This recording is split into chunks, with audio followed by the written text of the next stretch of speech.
রপ্তানি সহজ করতে নতুন নীতিমালা, অনলাইন ভিত্তিক রপ্তানি বাড়াতে বিজনেস টু কনজিউমার কাঠামোর মাধ্যমে পণ্য রপ্তানির অনুমতি দিয়েছে বাংলাদেশ ব্যাংক।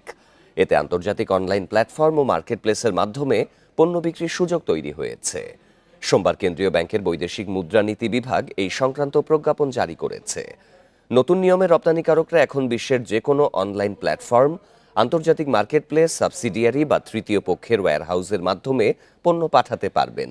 অর্থাৎ দেশীয় উদ্যোক্তা বা ব্যবসা প্রতিষ্ঠানগুলো এখন অ্যামাজন, আলিবাবা ও ফ্লিপকার্টের মতো বৈশ্বিক বিভিন্ন ই-কমার্স প্ল্যাটফর্মগুলোর মাধ্যমে সরাসরি পণ্য বিক্রি করতে পারবে। পণ্য রপ্তানি করতে হলে উদ্যোক্তাদের ওই অনলাইন প্ল্যাটফর্ম বা আন্তর্জাতিক ওয়্যারহাউসে নিবন্ধনের প্রমাণ অনুমোদিত ডিলার ব্যাংকের কাছে জমা দিতে হবে।